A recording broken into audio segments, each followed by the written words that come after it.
Hello everyone, this is Johannes and you are watching Board Gaming Ramblings, and today we are taking a look at Scarabya. This is a small little puzzle game from Blue Orange Games, and we're gonna take a quick look at how it plays and I'm gonna tell you what I think about Scarabya. In Scarabya you are archaeologists trying to solve a puzzle like a Tetris, because that's what archaeologists do. Basically, this is a Tetris game which is really simple. The thing that you're playing on your own player board, all players going to play on the same player board, not on the same but on their own, which looks the same just with different colors. So this is basically a solo puzzle. So what you're going to do is that you're going to shuffle up these cards. All of these cards are different, showing these different pieces. So basically what I want to do in the game is to solve the puzzle in the best way possible. So the game works like this. You're going to pull up a card.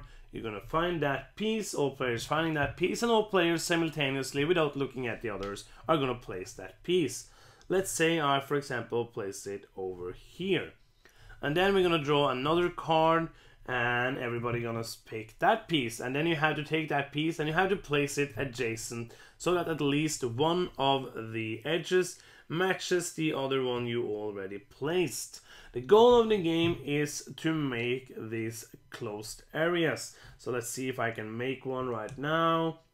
Let's see if we put this one over here. I want to make an enclosed area like this. So I now have an area here that's closed. What I want to do is to have the biggest area up to 4 with the most of these scarabs in them. So in this case it's an area of 3 and it has 2 scarabs. Each of these scarabs are going to be worth 3 points. So I'm going to put a 3-point token on each of them. If you make an area 1, it will of course have 1 scarab, it will be worth 1 point, and so on. After you are through the deck, everybody's placed their pieces. If you cannot play a piece, you just discard it. And I'm going to count the points, and the player with the most points is the winner of Scarabya. Let's start with the artwork and components. This is a really simple, small game. There's not really many components. You have a deck of cards. Those are an okay artwork. Okay, just does what it needs to do. Shows the different pieces that you're going to place. Then you have your player board and the frame. The frame just is a basic colored frame.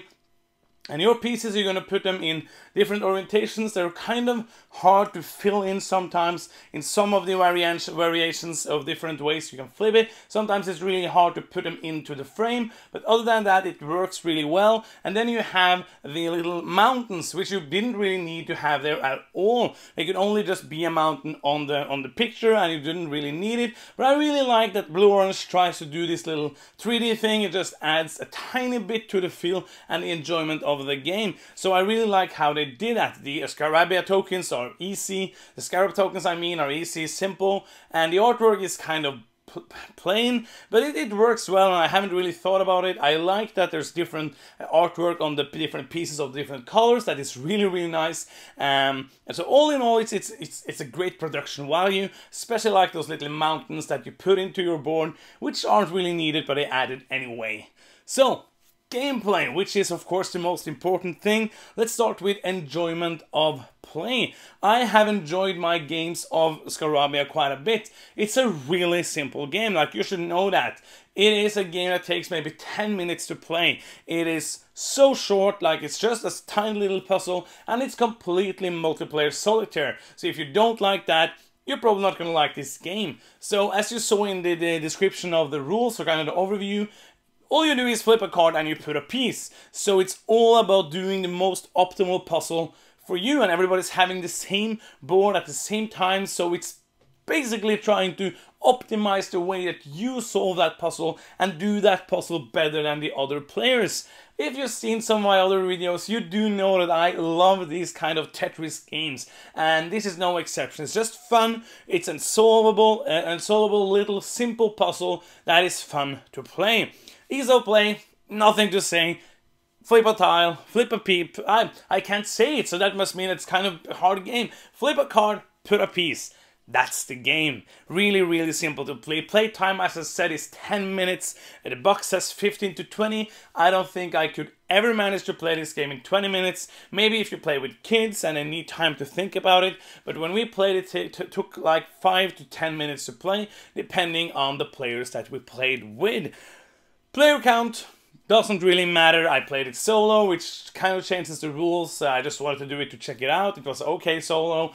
2, 3, and 4 players is the same, takes the same amount of time depending on the AP of the players. Doesn't really matter as it's a multiplayer solitaire game, so all player counts are good. Then we have replayability.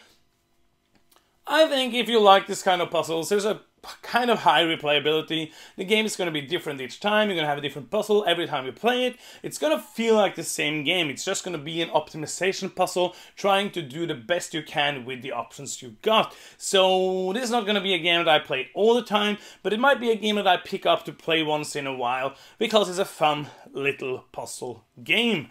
And that's kind of final thoughts baked in on that. It's a fun little puzzle game. Nothing really amazing here, but it's fun time to play if you want something that's light, if you want something you can teach super simple, that plays quick, that has a cool puzzle element and no interaction. I think you will like Scarabya. And that is the end of my review for Scarabya, you guessed it. Thank you so much for watching. If you haven't so already, please subscribe to the channel. We really appreciate the likes, the comments, everything that you do to interact with us. I'm Johannes. You've been watching Board Gaming Ramblings, and bye bye.